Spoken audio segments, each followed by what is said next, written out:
खुरम साहब, डॉक्टर गोहर एजाज साहब कह रहे थे 10 रुपए आप लोग अभी खत्म कर सकते हैं। अभी हमें नहीं पता 31 मार्च के बाद क्या सारिफीन का रेट होगा, कितनी कीमत पे बिजली देनी है। आप अब थोड़ी सी क्लैरिटी दे दें, और जो आप कह रहे हैं कि करेंगे कीमतें कम, कोई टाइम फ्रेम भी दे दीजिए, कब तक करेंगे।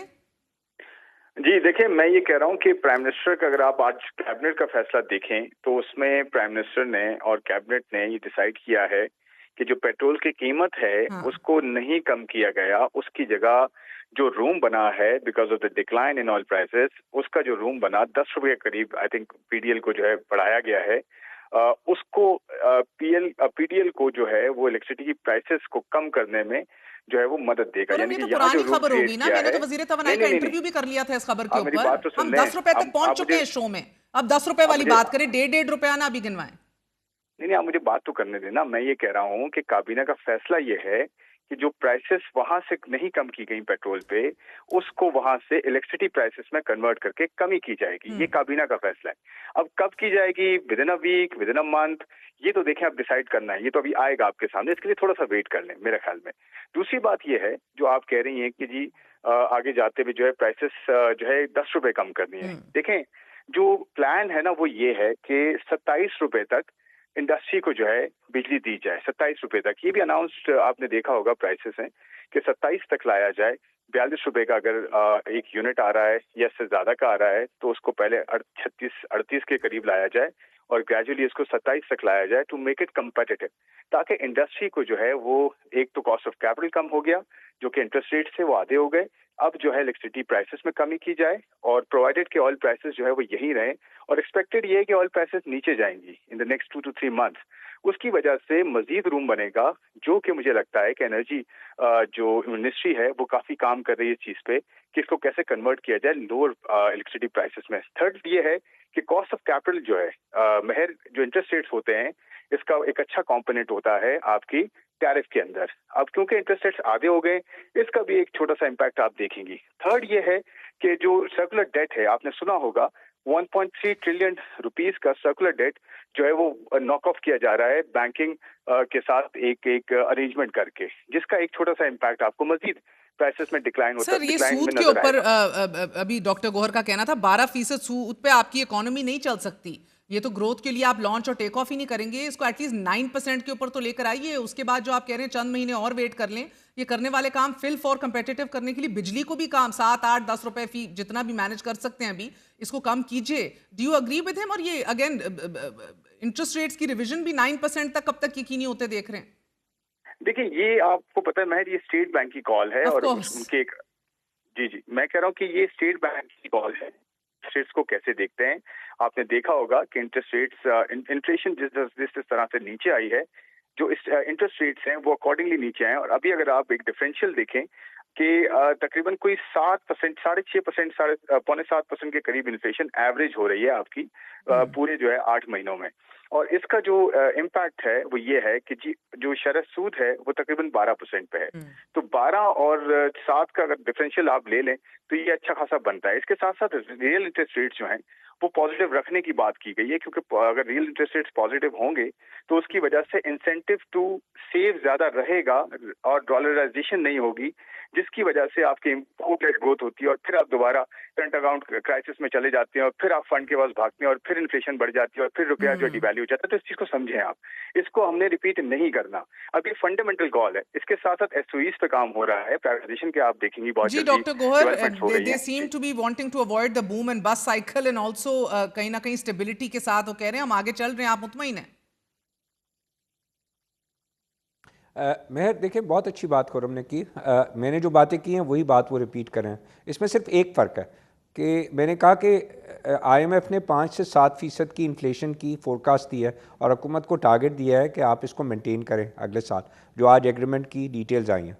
तो आज जो आपका इन्फ्लेशन है वो भी इस साल का एवरेज 6.5-7% ही बन रहा है। मेरा पॉइंट ये है कि पाकिस्तान की हिस्ट्री जो है वो हमेशा पॉजिटिव इंटरेस्ट रेट हमने 1 रखा है। आज हमारा पॉजिटिव इंटरेस्ट रेट हमने 5-5.5% रखा हुआ। और अगर मैं उसको मंथली के साथ कंपेयर करूं इस 12 को, तो इस महीने का जो मार्च एक्सपेक्ट कर रहे हैं वो 1% हम इन्फ्लेशन कर रहे हैं, तो उसमें 11% पॉजिटिव इंटरेस्ट रेट। मेरा पॉइंट सिर्फ ये है कि बजाय इसके कि आप टैक्स लगा के ये पैसे पूरे करें, रेवेन्यू पूरा करें, आप खर्चा कम करके जो है पूरा कर सकते हैं। और खर्चे का सबसे बड़ा जो है बिल वो सूद का बिल है। तो आप इसको कंसिडर करें कि एक तरफ तो मैन्युफैक्चरिंग इकॉनमी के लिए कॉस्ट कम होती है, क्योंकि आप 9% पे जब आएंगे तो आपको भी 3% का 50 ट्रिलियन के ऊपर जो है एडवांटेज है। 1.5 ट्रिलियन रुपये बनता है ये साल का। तो मेरा इस वक्त पॉइंट ऑफ व्यू क्या आ रहा है कि आपको जो है बिल्कुल बूम एंड बस्ट साइकिल से जो है वो को अवॉइड करना है। लेकिन अगर आप पॉजिटिव इंटरेस्ट रेट रखेंगे जो कि आपका रिक्वायरमेंट है या हिस्ट्री हमारी 1% है, तो आप 5% रख के करेंगे तो फिर इकॉनमी नहीं चलेगी। मेरा ये पॉइंट है। और अगर जो इसमें एक और करेक्शन कर दूं कि आज के दिन इंडस्ट्री का जो बिजली का रेट है वो 35 रुपये 11 पैसे है। इसमें अगर सेल्स टैक्स शामिल कर लें 7 रुपये तो ये 42 रुपये बनता है। तो 35 रुपये 11 पैसे से जो बात हो रही है कि ये 27 रुपये जो है 8 रुपये कम करेंगे। मेरा ये पॉइंट है, 8 रुपये कम करें तो हम 9.5 सेंट बनते हैं। और यही बात मैं बार बार दोहरा रहा हूं कि 9 सेंट की बिजली और 9% का सूद, ये फॉर्मूला है। ये भी 9 और ये भी फॉर्मूला मैं कह रहा हूं कि ये कोई रीजन से कम नहीं, रीजन से ज्यादा है। रीजन का फॉर्मूला इस वक्त 6 या 7 है। मैं कह रहा हूं 9 का भी फॉर्मूला करेंगे इंटरेस्ट रेट और जो है इंडस्ट्री, तो फिर इंडस्ट्री चलनी शुरू होगी। क्योंकि आपका सोल्यूशन मुझे वक्त कम है तो इसके हमारी ऊपर मुझे रद्द-ए-अमल लेने दीजिए। वेंटिलेटर पे रखना नहीं है, वेंटिलेटर पे रखना नहीं, हमें वेंटिलेटर से उतार के इसको जो है दोबारा से जो मैं कहता हूं कि मरीज जो है वो बीमार नहीं है, अस्पताल बीमार है। मैं आज फिर ये कह रहा हूं कि हमारा मुल्क के लोग, हमारा सनतकार बीमार नहीं है, बीमार जो है अस्पताल है। पॉलिसी मेकिंग हमें जो है बूम एंड बस्ट से भी बचे, लेकिन इसका एक बैलेंस क्रिएट करें कि ये 13 सेंट की बिजली का आज सनत का रेट है 35 रुपए से, और 12% का सूद, इस पे नहीं चल सकते। हमें इसको वेंटिलेटर से निकाल के चलना तो दें इसको कम से कम। जी खुर्रम, भाग लेंगे हम बाद में, हम तो नहीं 6 की बात कर रहे।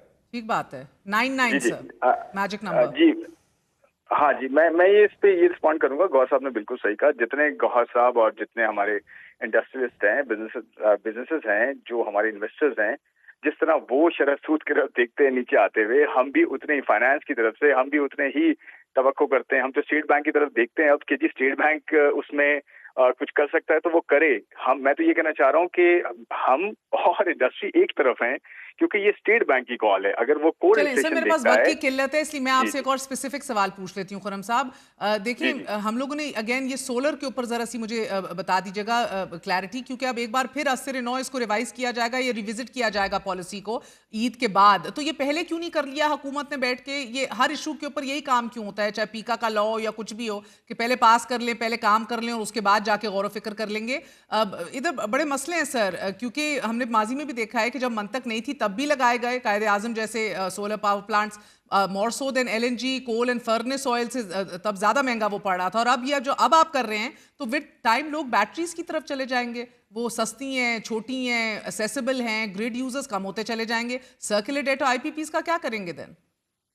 देखिए, ये बड़ा अच्छा पॉइंट है। और ये आप देखें कि गवर्नमेंट जो है वो इनकरेज कर रही है सोलर जो है सोलराइजेशन को, वो डिस्करेज नहीं कर रही। आप प्लीज इस चीज को जरा सा फर्क रखिएगा, क्योंकि देखें हुआ क्या है, कैपेसिटी की जो पेमेंट होती है, यानी कि एक घर को अगर 2 मिलियन की जरूरत है, 2 मिलियन के सोलर की जरूरत है और उसने 4 मिलियन का लगाया है, कैपेसिटी पेमेंट को कम किया जा रहा है या कैपेसिटी पेमेंट को जो है वो ना देने की बात हो रही है, उसकी वजह से प्राइस में एडजस्टमेंट। और देखें पिछले 24 सालों 25 सालों का ट्रेंड देखें तो ये डिफरेंट होता रहा है। और मैं आपसे ये रिक्वेस्ट करूंगा, आप जाके जरा इसमें रिसर्च करेंगे ना तो आपको आइडिया होगा कि पॉलिसी हमेशा चेंज होती है, हमेशा फेवरेबल पॉलिसी नहीं रहती। मैं तो ये नहीं कह रही पॉलिसी चेंज करना आपका राइट भी है गवर्नमेंट्स का, मगर इतना नीजक रिएक्शन के फकत हफ्तों और महीनों के अंदर आप लोग बिल्कुल 180 डिग्री का टर्न ले लें तो देखिए मैं ये बताना चाह रहा हूँ कि ये एक प्रपोजल है एनर्जी मिनिस्ट्री की तरफ से, कैबिनेट में गया है, कैबिनेट ने उसको रिव्यू करने की बात की। तो please let's wait for it और देखें इसमें फाइनल क्या होता है, तो फिर उसके बाद हम बात कर लेंगे कि किस तरह से हम।